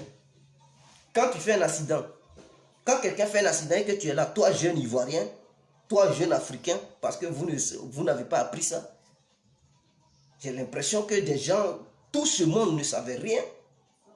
Arafat a fait un accident. Il a eu un problème de la colonne vertébrale. Et la colonne vertébrale est liée directement au cerveau. Et quand le choc est violent, parce que quand il a cogné la voiture, il est parti en l'air, il est tombé bas sur le goudron. Donc sa colonne vertébrale a pris un coup. Non seulement il y a eu de l'hémorragie interne, et donc le sang devrait couler immédiatement pour aller dans son cerveau. Et donc la position dans laquelle il était comme ça, il est couché sur sa nuque et sur son dos, c'était pas bien. Quand quelqu'un fait un accident, mettez-lui sur le côté, c'est-à-dire prenez sa main, mettez ça sur le côté et il doit se coucher sur le côté. Et l'autre bras là, vous mettez ça sur sa poitrine. Mais en même temps, quand la personne fait un accident, le sang devient très chaud, c'est-à-dire le sang là, ça devient très chaud, ça chauffe. Et donc le cœur a besoin, je dis le cœur, le poumon a besoin d'assez d'oxygène pour pouvoir obtenir beaucoup d'air et donner la force au cœur pour pouvoir refroidir un peu le sang. Et quand c'est comme ça, on déchire les vêtements de la personne. Que si c'est des chaînes tu portes, il faut déchirer les chaînes. Si c'est bracelet, on enlève tout. On te met à nu, à poil. Faut même pas, si c'est une grande personnalité, peu importe, une star, faut même pas compter sur. Faut chercher à sauver sa vie. Tu déchires ses vêtements, tu le mets à nu pour que le vent le tape et tu libères tout. C'est-à-dire, il ne faut pas les gens vont rester auprès pour l'étouffer parce que quand les gens sont autour, ça empêche l'air de frapper la personne. Or, pourtant, le sang chauffe à un certain degré. Et quand il est étouffé, mais il peut avoir un arrêt cardiaque immédiatement parce que le cœur ne va plus supporter la chaleur du sang et le cœur s'arrête. Donc, il faut laisser le vent extérieur taper la personne pour pouvoir toujours permettre au cœur de fonctionner. Mais vous n'avez pas fait ça. Il a fait un accident, vous étiez là le regarder, vous prenez un truc pour le souffler. Mais ce n'est pas comme ça on fait. La première position, c'est de mettre la personne sur le côté comme ça pour empêcher le sang d'aller dans le cerveau de la personne. Voilà, ça c'est le premier secours. Vous déchirez d'abord les habits de la personne, vous lui mettez sur le côté. Ne couchez jamais, ne mettez jamais une personne qui a fait un accident sur son dos ou bien sur son ventre. Arrêtez ça. Si vous voyez quelqu'un qui a fait un accident quelque part et que les gens ont peur, toi qui es là, va d'abord. Ça c'est la première position. Vous partez partout, n'importe où. Et donc, si cette position avait été donnée à Arafat, et dans les 30 minutes, il y avait une aide médicale, c'est-à-dire les pompiers ou bien les médecins venaient, ils sauvaient la vie à Arafat. Mais non seulement la première position dans laquelle il était, ce n'était pas une bonne position. Donc, ça fait que le sang a coulé en lui, tout est parti dans son crâne. Maintenant, les médecins, là, ils ne sont pas expérimentés. C'est des gens, des débutants. Lui-même, on lui envoie un cas comme ça, il ne sait même pas qu'est-ce qu'il doit, par où il va commencer, il est paniqué. Où on ne doit pas toucher, c'est là-bas, il va toucher. Peut-être même, ça n'a pas besoin de sérum, il va commencer à mettre sérum dans son corps. Et ça va même, le sérum va l'accompagner même. La piqûre même, qu'on ne doit pas utiliser, c'est ça même, il va prendre pour piquer la personne. Et il y a des médecins qui tuent des gens comme ça. Quand ils tuent, ils sont pressés pour faire un certificat de décès. Or, pourtant, ils ne sont même pas expérimentés. C'est eux-mêmes qui tuent les malades. Voilà pourquoi je dis qu'il faudrait qu'une enquête soit menée. Est-ce que ce médecin qui a traité Arafat là, il avait les compétences? Est-ce que ce n'est pas lui-même qui a tué le jeune? Voilà la question. Parce qu'on doit chercher des vrais médecins. On les met, on dit, voilà, explique-nous. Quand Arafat est venu, on montre l'accident à ces experts-là. Arafat est venu. Quels ont été les premiers gestes que vous, médecins, vous avez faits? Il va expliquer. S'il explique, il dit non, mais ce n'est pas comme ça on fait. Si vous, c'est que c'est vous qui l'avez tué. Donc, ce médecin, on l'arrête. On dit, bon, tu ne soignes plus parce que tu risques de tuer encore des gens. Et peut-être dans le passé, tu as tué des gens. On le met au Niouf. Ah oui. Et on doit toujours donner la vraie compétence aux médecins africains. Ils ne sont même pas expérimentés. Ceux même qui se disent des patrons, quand ils viennent ici, ils deviennent des stagiaires. C'est eux maintenant. Vous voyez? Parce que l'accident, là, des gens ont regardé, il y a des vrais médecins qui ont regardé, ils disent non, ce jeune, il n'allait pas mourir. Il n'y a pas eu premier secours, hein, la première aide de la population, la position dans laquelle la population devrait le mettre. La population n'a pas fait ça. Tout le monde était groupé autour de lui. Ça l'étouffait. Il n'y avait pas d'air qui passait. Et tout, tout ça, ils n'ont pas éduqué le peuple. Les premiers secours, mais c'est à l'école on apprend. On doit donner des cours de sauvetage aux gens. Mais pourquoi on ne fait pas ça dans nos écoles? Ou bien dans nos écoles, si c'est EPS là, EPS ça donne quoi? Au lieu de faire EPS courir, zoomama, à la place d'EPS là, mettez ces gens de coups là. Là, ça va sauver des vies. Vous prenez 2 heures de temps pour faire EPS seulement. On peut prendre 1 heure et l'autre heure là, on donne des cours. Hein? D'aide à une personne en difficulté, à une personne en danger. On apprend ça aux gens. Depuis l'école primaire, au collège, on leur apprend. Donc, quand c'est comme ça, tout le monde sait partout en Côte d'Ivoire. Donc, quand tu vois quelqu'un qui est en danger, tu sais quelle aide tu peux apporter à la personne avant d'appeler la police ou les pompiers ou les médecins. Mais on n'apprend pas ça aux gens. Des gens, ils ne savent même pas. Imaginons que quelqu'un qui sait, qui voulait toucher Arafat, ils allaient frapper ce dernier tout. Laisse notre Daïchi. Ils vont grouper sur lui pour lui donner des coups. Parce qu'ils vont dire non, tu ne touches pas notre Daïchi parce qu'ils ne savent pas ce que tu veux faire. Ils vont penser que tu veux tuer leur Daïchi. Vous comprenez? Si tu sais comment il faut faire, et que tu dis non, laissez-moi, je vais, ils vont tout de suite, ils vont commencer à te tabasser parce qu'ils ne savent pas. Ils vont te dire non, tu veux tuer leur Daïchi. Il ne faut pas le toucher, il ne faut pas le toucher. Ils vont te pousser, te gifler. Parce qu'ils ne savent même pas. Eux, ils vont penser que non, il est dans une bonne position. Donc, ils vont le sécuriser. Or, pourtant, c'est l'ignorance. Ils sont là le tuer eux-mêmes. Ouais, le sécurisme. Il faut apprendre ça aux gens. Mais ça m'a étonné de voir ce monde qui était là. Des vieux pères, des vieux barbus qui ne connaissaient pas ça. J'ai été surpris. J'ai dit, mais ça, c'est ça, on appelle un pays émergent. Mais il y a un problème. Il y a un problème. C'est-à-dire des personnes même, il y avait des gens étoffés de diplômes qui ignoraient ça, qui ne savaient même pas qu'est-ce qu'il fallait faire lorsqu'il y a un accident. Ils ne savaient même pas. Mais là, j'ai bac en plus 5, j'ai le DEC, j'ai la licence moi, j'ai le doctorat moi, je suis un expert en génie temps, je suis un expert en temps, je suis un géographe, je suis un historien, je suis un philosophe, je suis... Tous ceux-là, ils vont te faire sortir n'importe quoi, mais ils ne connaissent rien du tout. Vous voyez, la théorie est bien, mais quand tu vas leur demander de faire la pratique, c'est un autre cas. C'est comme ça nos médecins là. Si c'est la théorie, tu vas les voir, ils vont démontrer. Ouais, particule temps, mais quand tu mets quelqu'un qui est truc, il trempe, ils ne connaissent rien. C'est mieux de parler, mais il faut appliquer. Il tremble, c'est chaud, hein? C'est chaud, où il y a les nerfs, tu vois maintenant le corps, tu ne sais même plus, tu vois le sang, tu trembles. C'est mou. Ils sont forts dans la théorie, mais ils sont nuls dans la pratique. Et c'est ça qui tue les Africains.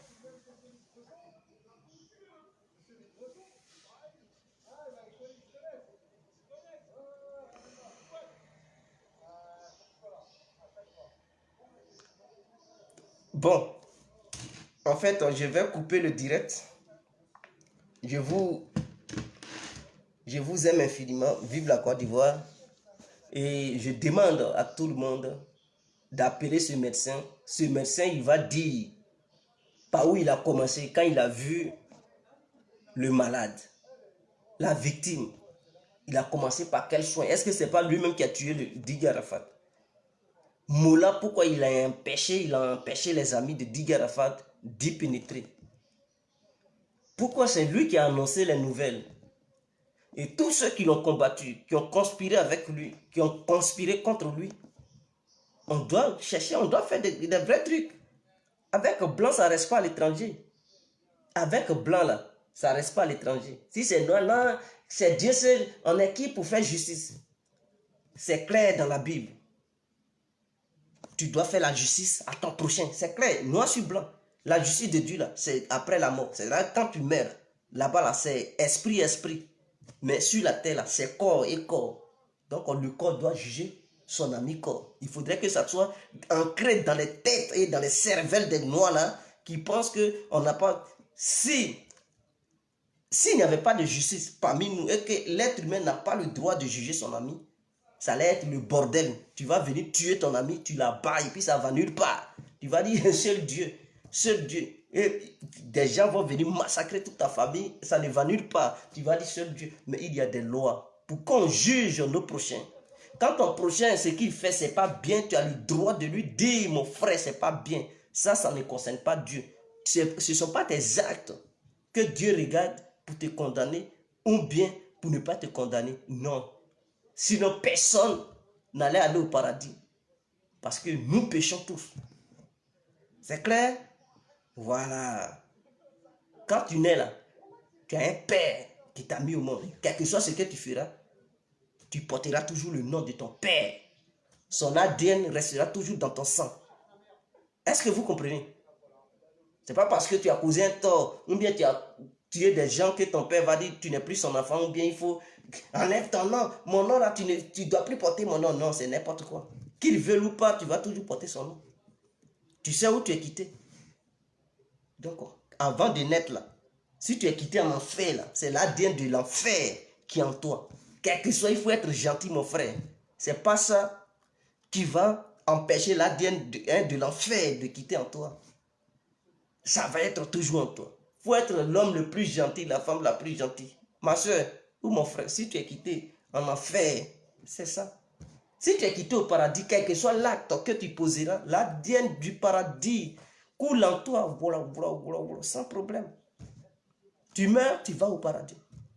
Tu es quitté en enfer, tu meurs, tu vas en enfer. C'est clair.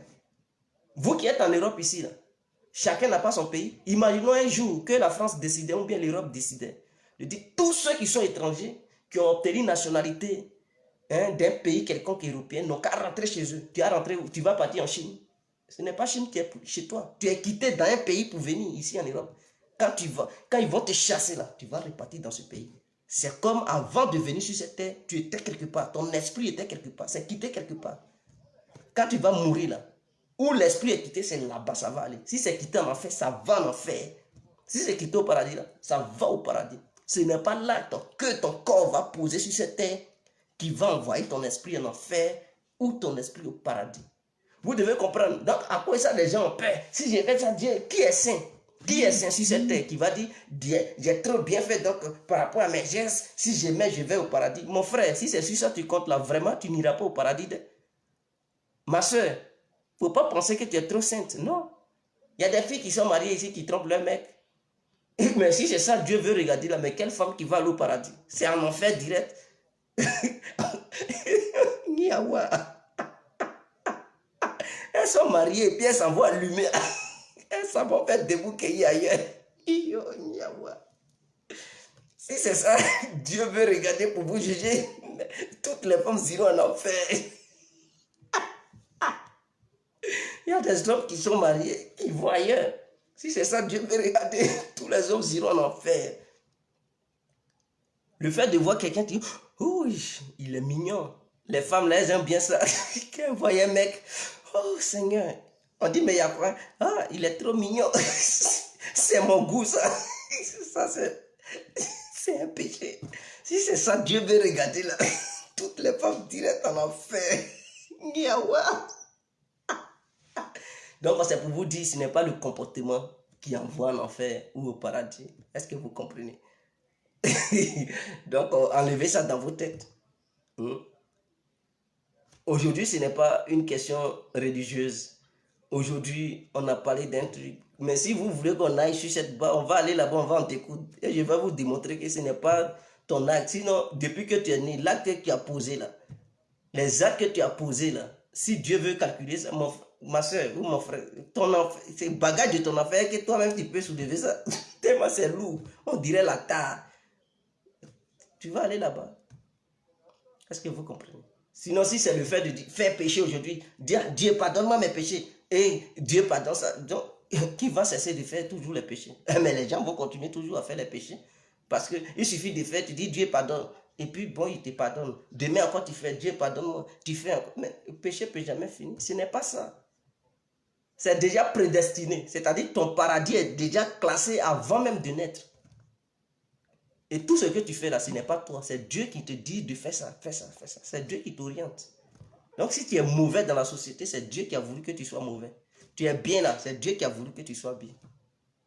C'est clair. Tu es venu jouer un rôle. Tu es venu sur cette terre-là pour jouer un rôle. On dit, rien ne peut faire sans la volonté de Dieu. Est-ce que vous comprenez cette parole? C'est-à-dire que tu ne peux rien faire. Tout ce que tu feras, c'est la volonté. C'est-à-dire qu'il a accepté, c'est lui qui veut, c'est lui qui a permis. Donc, rien ne se fasse sans la volonté. Entre le brebis et le berger, qui doit donner des ordres à qui? Vous êtes quoi? Par rapport à Dieu, là, vous représentez quoi? Mais vous êtes des brebis de Dieu. Depuis qu'un mouton a donné des ordres à son maître berger, c'est le berger qui doit encadrer les moutons. Ce ne sont pas les moutons qui doivent donner des ordres au berger pour dire, monsieur le berger, voilà ce que tu vas. Donc, comme les êtres humains, ils sont comme des moutons. Pour Dieu, ce ne sont pas les moutons qui doivent donner des ordres à Dieu. C'est à Dieu d'encadrer les moutons. Donc, tu te comportes bien là, c'est Dieu qui a voulu. Tu te comportes mal, c'est Dieu qui a voulu. C'est clair. Donc, on a le droit de se juger entre nous. Quelqu'un te gifle, il faut lui dire ce que tu fais, c'est pas bien. Si tu as la force, il faut riposter, mon frère. Tu lui donnes un... Hein? Tu dis donne un vrai gauche, mon frère. Ça fait dos. Il dit qu'il a allumé torche. Tu dis c'est pas torche. On appelle ça tapioca gauche. C'est clair. Donc, ciao. On est ensemble. Je vous laisse. Bonne nuit à vous.